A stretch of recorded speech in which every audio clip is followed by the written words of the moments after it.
The sea was impossibly flat, a mirrored sheet stretching into forever. In the heart of that stillness, a small wooden boat rocked ever so slightly, disturbed only by the breath of a quiet wind. The boy named Arun lay curled on its plank floor, limbs heavy with sleep, brows furrowed as if his dreams were burdened with weight. Somewhere beyond the horizon, a distant chime echoed, soft, crystalline, and not of this world. Arun stirred. His eyes fluttered open, catching a glimpse of a sky that looked too perfect to be real. He whispered, "Am I still dreaming?"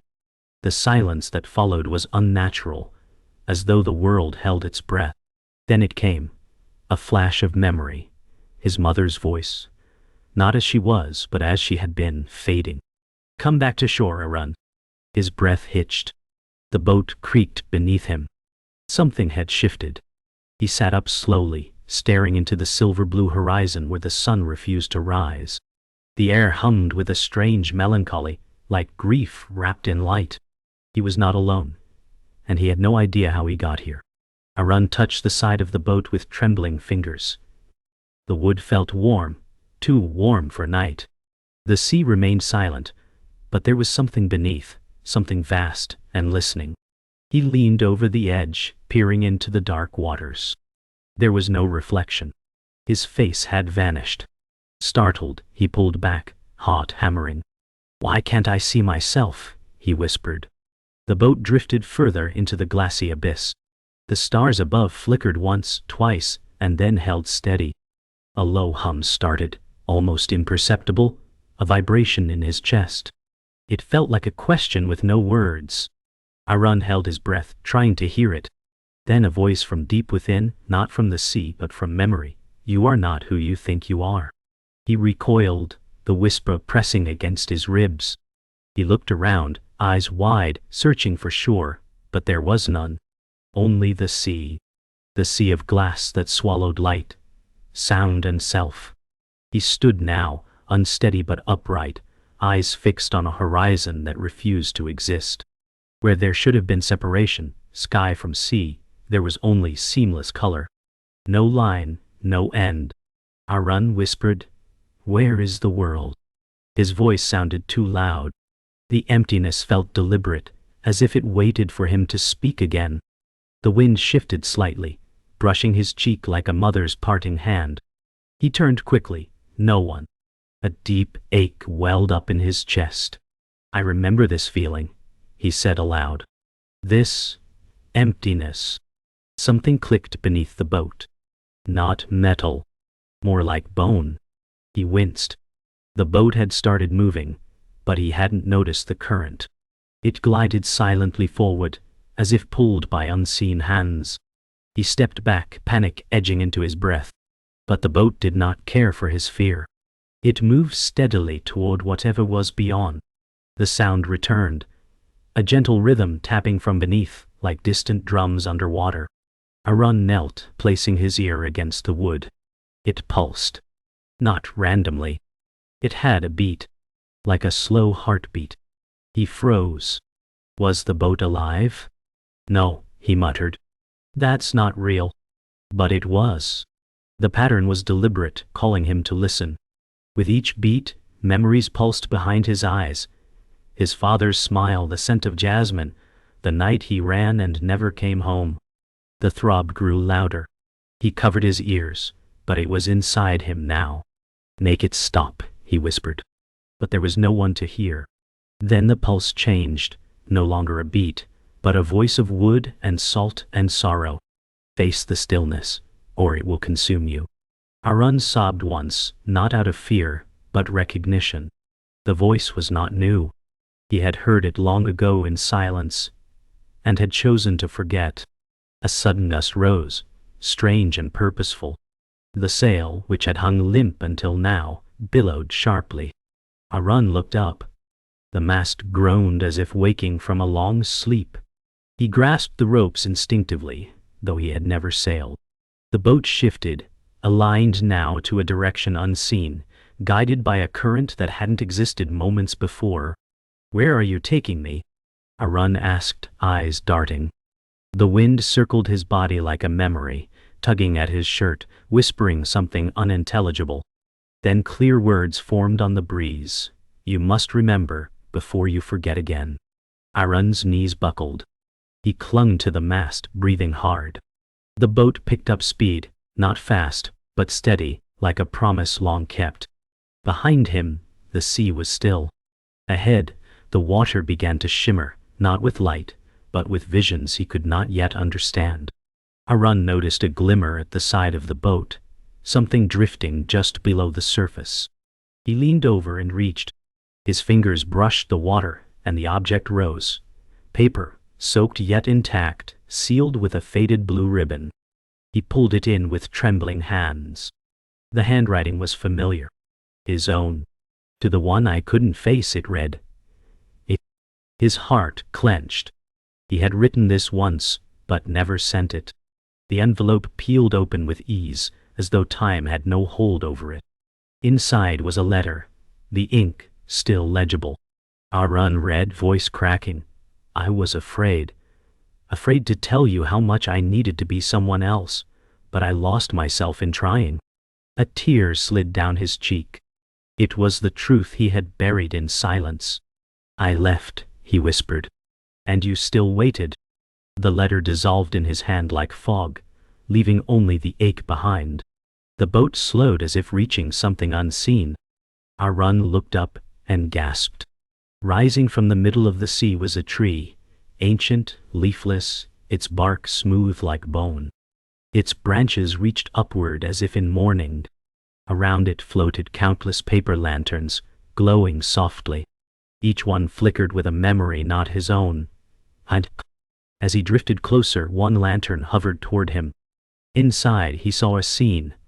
A young boy, not himself, holding a dog in the rain, crying. "Why am I seeing this?" Aaron whispered. A voice answered from nowhere. "These are the sorrows of others, waiting to be heard." The tree's limbs bent slightly, creaking like the whispers of the forgotten. Aaron reached toward the lantern, but it floated away gently, joining the others. The pain wasn't just his. The world was full of grief too heavy for one soul. Something nudged Aaron's foot. He looked down to see a wooden mask wedged beneath a slat on the bench. Smooth, expressionless, painted in faded colors, red lips, black-lined eyes, no mouth. He picked it up carefully. A chill went through him.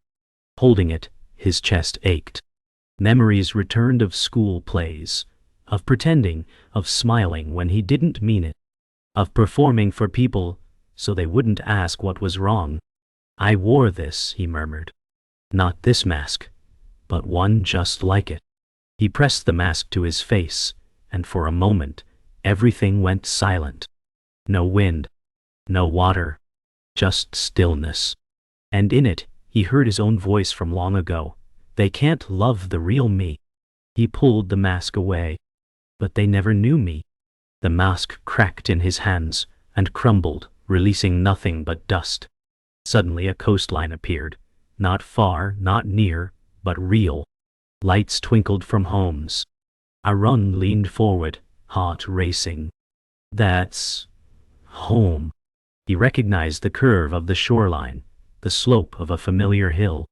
The scent of soil and wind reached him. But it wasn't the present. It was a memory of home, preserved in amber.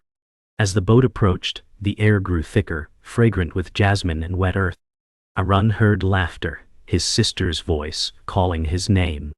His breath caught. He stood, desperate. "Let me go back," he pleaded. But the boat did not slow. The shoreline began to dissolve, like a mirage slipping away. "Please," he shouted. "I need more time." But the shore faded into mist. His hands fell to his sides. "I never said goodbye," he whispered. The boat floated forward, indifferent to his breaking heart. The water shimmered strangely now. Aaron peered over the edge and saw names, hundreds, maybe thousands, etched into the sea itself. They glowed faintly, moving as though alive. Some names he recognized. Friends lost to time. People he once loved. Others he had hurt. One name flickered brighter than the rest. His own. He reached out. As his fingertips skimmed the surface, a voice rang out inside him. Each name is a story you carry, whether you remember or not. His breath trembled. I didn't know I still held them. The water pulsed gently. They shaped you. He leaned back, overwhelmed. The sea was not just water. It was memory, guilt, gratitude, sorrow, all fused together in glass. How do I let go of what I can't forget? He asked. The boat answered not with words but with stillness, inviting him to listen. A thick, unnatural fog descended over the sea. The air turned cold. The stars vanished. Arun sat rigid, breath shallow. Then, voices. Soft, coaxing, familiar. They came from every direction, weaving through the mist like threads. You were meant for more, one whispered. You don't belong in silence, said another. He stood and turned, disoriented. The fog thickened, and from it emerged figures, tall, gentle silhouettes of people he had once admired. Teachers, friends, strangers who had praised him. You could be great, they said. You were supposed to shine. Their faces were soft and glowing, like memory wearing perfume. Arun's eyes watered. But I failed, he said. No, one figure whispered. You simply stopped believing. His fists clenched. I tried. The mist trembled. Then a voice unlike the others, a quiet, steady one, said, What if none of that was ever you? Arun gasped. The silhouettes paused, then dissolved into the fog. The fog lifted just enough to reveal something odd. A large, ornate mirror floating in the air, supported by nothing. Arun stepped toward it. The frame was gilded, carved with symbols he didn't recognize, and the surface shimmered like mercury. As he approached, his reflection appeared, not as he was but dressed in fine robes, taller, proud, smiling before a roaring crowd. The image clapped for him. Applause rang out, deafening and hollow. He flinched. This is who I wanted to be. He reached out. The reflection did too, but its smile twisted. The crowd behind it began to blur, their faces blank. Their claps became a rhythm, mocking, mechanical.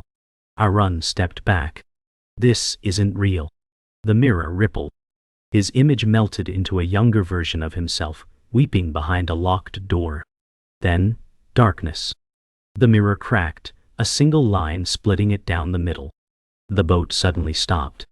The fog gave way to a floating garden, lush, fragrant, impossible. Flowers of impossible color bloomed from water lilies. Sweet music danced in the air, and laughter echoed from unseen sources. A rope bridge led from the boat to a small island at the center. Arun stepped onto it, entranced. On the island, a feast waited, food he loved, comforts he missed, faces he longed for. A girl his age smiled at him from the edge, her eyes kind and shining. Stay, she said. You've wandered enough. He hesitated. It felt perfect. Too perfect. The girl touched his hand. It was warm, too warm. Her smile froze. The feast began to blur. The air smelled too sweet. Arun stepped back. No, he said. This isn't peace, it's escape. The island flickered, crumbled. The bridge vanished. The boat resumed its course. Arun's breath heavy with what he had almost accepted. A soft ripple passed beneath the boat. Then a figure emerged beside him, his exact likeness. Arun stared, breath caught. You're me, he said. The double nodded. The version who never left. Another rose from the water, the one who fought. A third, the one who gave up. One by one, more emerged, each a fragment, each embodying choices made or never taken. They climbed onto the boat, forming a circle around him. You could have been better, one said. Stronger, said another. Why didn't you try? Arun trembled. The pressure of every version of self became unbearable. Because I didn't know who I was, he cried. Silence fell. One double stepped forward.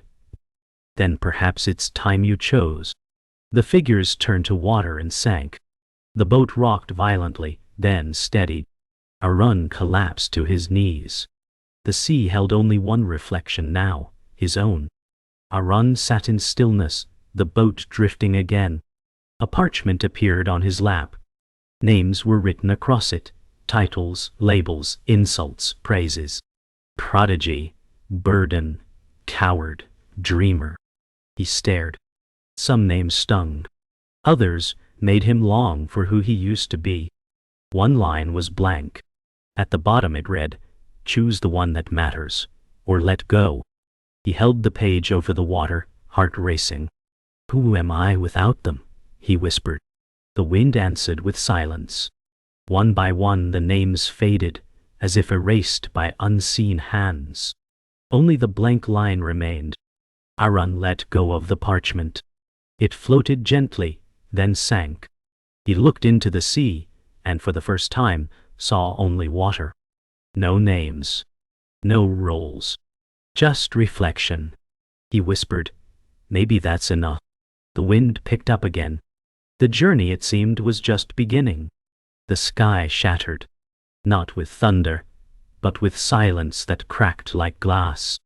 Arun jolted upright as the stars above began to vanish one by one, pulled into swirling black voids. The sea, once still, trembled.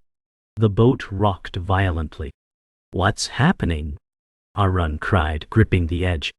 The wind howled, not like nature, but like screaming thoughts. "You left us. You broke it. You ran." The words whipped around him, intangible and sharp. Above, a gash split the clouds, roared lightning without thunder. Arun covered his ears, but the voices grew louder, now echoing with the cadence of guilt.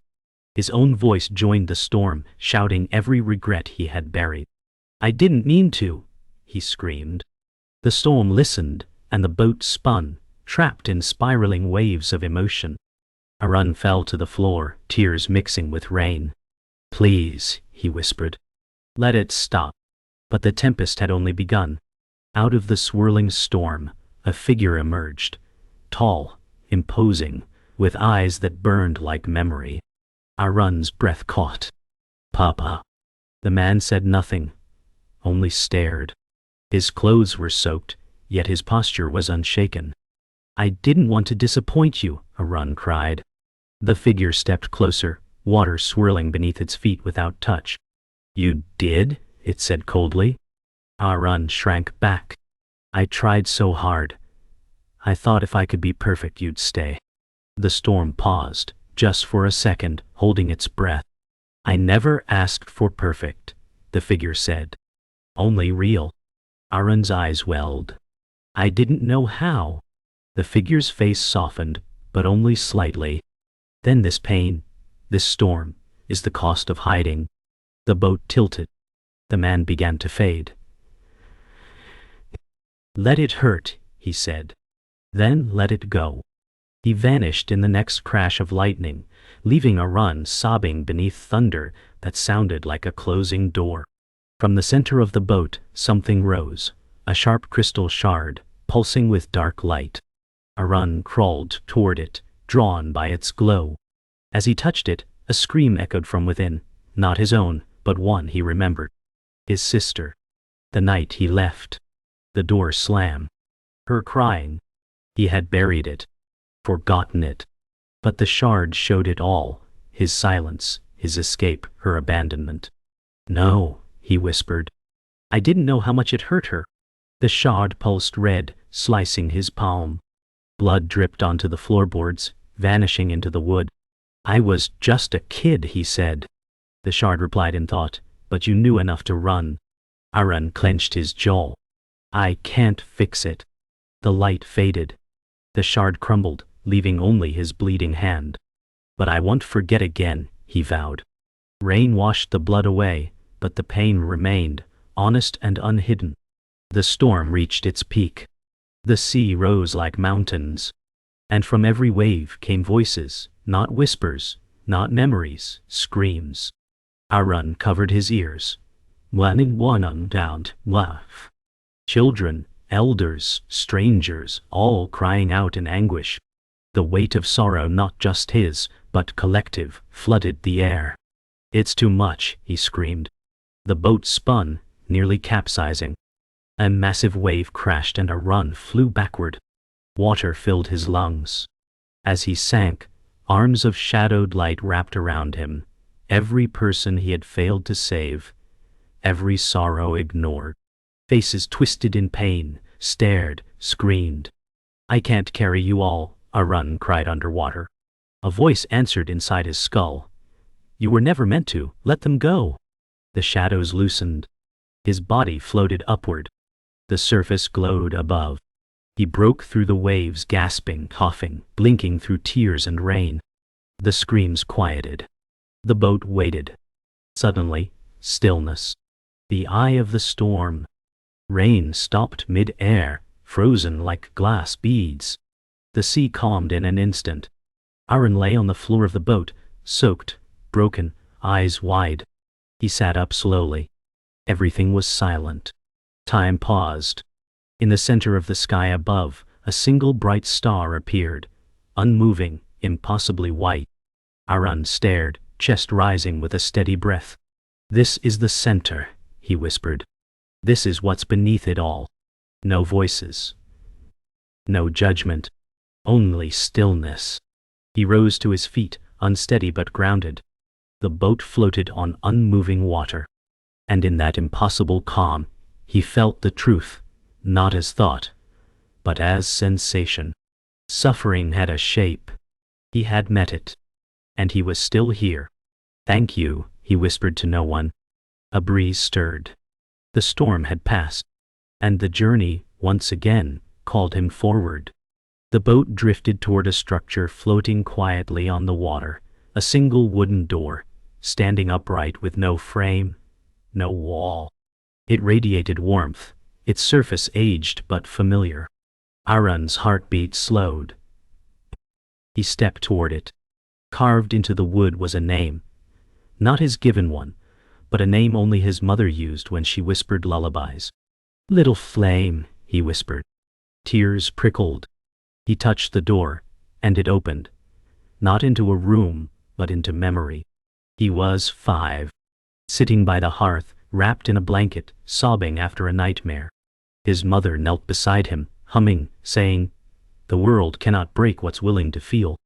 The boy in the memory turned, locking eyes with the present Arun. "You left me behind," the boy said softly. Arun's breath caught. "I didn't know how to protect you." The child nodded. "Then learn now." The door closed, vanishing into mist. As the mist swallowed the door, Arun felt something heavy against his chest. He looked down, chains wrapped around his torso, thick and metallic. They hadn't been there moments before. Panic surged, but the boat stayed still. He tried to pull them off, but they wouldn't budge. Suddenly, words appeared on each chain link. Shame. Regret. What if? Too late. Arun's hands trembled. "I didn't ask for these," he said. A voice inside him replied, "But you wore them anyway." His breath caught. "I didn't know how to let go." One link shimmered and broke. Then another. "I tried to carry everything," he whispered, "to punish myself so others wouldn't have to." The chains clinked apart slowly, disappearing into the boat's floor. Arun's body felt light, like breath. "Guilt doesn't protect," he said quietly. "It only binds." The final chain fell away. He stood taller. Unburdened, not healed, but freer. The sea grew still again, unnaturally smooth. Arun knelt and looked over the side. This time, his reflection stared back, older, eyes deeper, the faintest scar along his brow. But beneath the reflection, another image stirred. A version of himself, eyes wild, angry, covered in ash. He remembered the moment, the night he screamed at his sister and ran away. The reflection's lips moved, whispering his own words. "You'll never change." Arun's eyes brimmed with tears. "You were scared," he said softly. "And so was I." He didn't flinch now. "But fear doesn't define us." The angry reflection melted away. Only his present self remained, calm. "I forgive you," Arun said, not to the sea, not to the reflection, but to the part of himself he had buried. A ripple crossed the water, gentle and full of light. It didn't erase the past, but it acknowledged it. And that was enough. A single lantern floated toward the boat, pulsing with soft, aching light. Arun leaned over and cradled it in his hands. Inside was a flickering scene. His sister, older now, standing at the window of their home, holding a letter unopened. She waited. Every evening. Then, every month. Then, not at all. Arun's shoulders shook. "I never said sorry." The lantern warmed in his palms. A whisper rose from it, "Then say it now." He closed his eyes, clutching it. "I'm sorry," he whispered. "I was drowning, and I didn't know how to say goodbye." The lantern pulsed once, then rose slowly, gently lifting from his hands. It floated upward, fading into the sky until it became a star. Arun watched it disappear. He had not been forgiven by her. But he had spoken. And for the first time that was something. The sky began to pale. Arun sat quietly, the sea humming like a lullaby. Ahead, the surface of the water shimmered, forming something new. Not land, not illusion, but a path of light stretching into the distance. It moved with the water but remained solid. The boat turned on its own and followed. Arun didn't steer. He didn't have to. He breathed, one hand trailing in the glowing water. "This isn't the end," he murmured. "It's the beginning of what's left." The sky lit gently with the first breath of morning, not sunrise, but a soft unveiling. Arun stood. Behind him were storms, screams, and the face of every self he had outgrown. Before him, silence, space, and the promise of something undefined. He smiled, not in triumph but in quiet understanding. The sea of glass rippled. The boy walked forward into the unfolding path, no longer lost, no longer alone. The boat glided forward without sound, as though even the water dared not speak. Arun sat at its center, legs folded, eyes half closed. The storm was behind him. The voices had quieted. And now, there was only the hush. His chest rose and fell slowly, the rhythm no longer driven by fear. The sea held a stillness so pure it frightened him at first. But he did not look away. "There's nothing left to fight," he whispered. His words melted into the air. The past no longer pulled at him, nor did the future tempt him. In this stillness, everything simply was. No task. No goal. No noise. He placed a hand on the floor of the boat, feeling the grain of the wood, every ridge and scar. "Thank you," he said to no one in particular. And for the first time, he meant it. Suffering had led him here. Not to punishment, but to peace. A single white feather floated down from above, as if from nowhere. Arun watched it descend slowly, spiraling gently until it touched the surface of the sea, without causing a ripple. It remained still, suspended in the silence like a breath held forever. He leaned closer, captivated. "So delicate," he said. "And yet, it never falls." The feather drifted slightly, moving with the boat. A memory surfaced, his mother brushing his cheek with a feather when he was too sad to speak. "Even sadness passes," she had whispered. He hadn't believed her then. But now, looking at the feather, he finally understood. The sea did not resist. The sky did not command. Things simply came and went. "Like me," he whispered. He smiled. Not from joy, but from clarity. In this space, he needed nothing. Wanted nothing. The feather drifted onward, free. At the bow of the boat sat a small wooden bowl he hadn't noticed before. Inside it was light, not fire, not candle, but pure luminescence, soft and golden. It pulsed gently like breath. Arun reached toward it, hands trembling. As he lifted it, the light remained still, accepting. "What is this?" he whispered. No answer came. Only a sensation, warmth, trust, surrender. He held it close to his chest, and his body relaxed. Images flickered behind his eyes, 1,000 moments of stillness he had ignored. The hush of snowfall, the quiet in his sister's eyes, the silence after apology. All of them lived here, inside this light. Arun closed his eyes. I will carry this, he said, not as burden, but as remembrance. The bowl dimmed slightly, merging with his breath. And in that moment, Arun felt no need to be more than what he was. Enough. The mist ahead parted slowly, revealing a shape, an ethereal temple floating just above the water, built not of stone, but of translucent glass and woven light. Arun stared in awe. It made no sound, held no banners. It simply existed, pulsing with serenity. The boat slowed as it passed by. He didn't need to enter. That knowledge settled into his bones. He bowed gently from his place, eyes brimming with reverence. This isn't a destination, he whispered. It's a reminder. A single bell rang from within, soft and low, not calling him, releasing him. The temple faded slowly into mist again. Arun exhaled, the deepest breath he had ever taken. He did not chase it. He did not turn.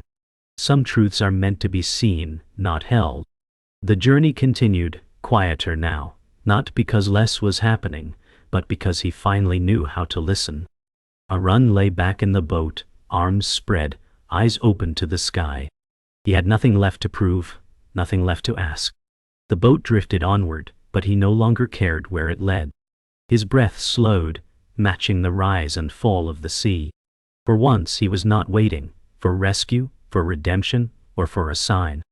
The sky above was vast and blue, the sun a faint presence hidden behind gentle clouds. If I vanish, he thought, let it be like this, unresisted. A tear slipped sideways down his cheek, not of sorrow, but of release. The sea no longer carried a boy searching. It carried a being who had let go. In surrender he had found stillness, not in the absence of motion, but in the absence of grasping. Arun smiled faintly. The journey continued. But the war within had ended. The sky had shifted. No longer blue, no longer gray. It now held the color of silence. Ahead, through the thinning mist, a shore appeared. Not dramatic, not golden, just real. A quiet expanse of sand, pale and untouched. Arun sat upright, not startled but still. I didn't expect it to look like this, he murmured. The shore didn't beckon. It simply waited. As if it had always been there, waiting for him to stop searching. The boat slowed, then stopped on its own, close enough to step out. Arun didn't rush. He stood, his feet steady, his eyes soft. This isn't the end, he said. It's where endings stop mattering. The waves whispered at the edge of the boat. He smiled. And with one breath, he stepped onto the sand. Not triumphant. Not afraid. Just present. Each step Arun took left a mark in the sand, but only for a moment. The wind erased them gently, as if reminding him, you were here, and that is enough. He paused, watching one footprint vanish. I don't need to be remembered, he said aloud. Just present while I'm here. He walked further, not seeking, not fearing. The land felt neither foreign nor familiar, it simply allowed. Trees shimmered in the distance, but he didn't rush toward them. A bird cried softly overhead, not as omen, but as life. Arun turned back briefly. The boat was still there, waiting. But he knew he would not return. Some vessels are only meant for crossing. He smiled, more fully than before. The sea no longer defined him, and the shore did not need to. He had finally arrived. Nowhere, everywhere, now. At the center of the beach stood a single tree, tall, leafed, luminous. It cast no shadow.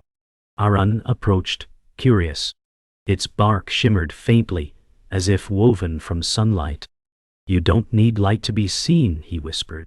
He sat beneath it, back resting gently against its trunk. A breeze stirred the leaves, though no sound followed. He felt held, but not confined. Above him, The sky pulsed with quiet life. Beneath him, the earth simply accepted. For the first time, Arun didn't ask questions. He didn't wonder where he was going. He just breathed. In. Out. No destination. No title. No role. He closed his eyes. And in that stillness he felt the world not as separate but as part of him. Trees, air, water, past, future. All one breath. The tree did not speak. It did not need to. Its silence was enough. The waves came closer now, not loud, not urgent, but like a breath finally let go. They reached the base of the tree, lapping gently at the roots. Arun opened his eyes. The sea hadn't followed him. It had always been within him. The whispers returned, but no longer haunting. They were soft songs now. Apologies, blessings, fragments of love.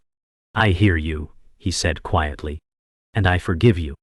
Not just to the voices, but to himself. The water didn't respond. It didn't need to. He stood, brushed sand from his palms and bowed slightly, not to the sea, not to the sky, but to the moment. The whispers faded, carried outward. No longer chains. Just echoes. And the boy who had once feared silence, now held it in his heart, like a sacred name. He turned away from the tree, toward nothing, and walked on. The light changed. Not brighter. Just complete. The sea stretched endlessly behind him, no longer glass, no longer mirror, just water. The sky above welcomed the dawn without spectacle, only truth. Arun walked slowly, the tree fading behind him.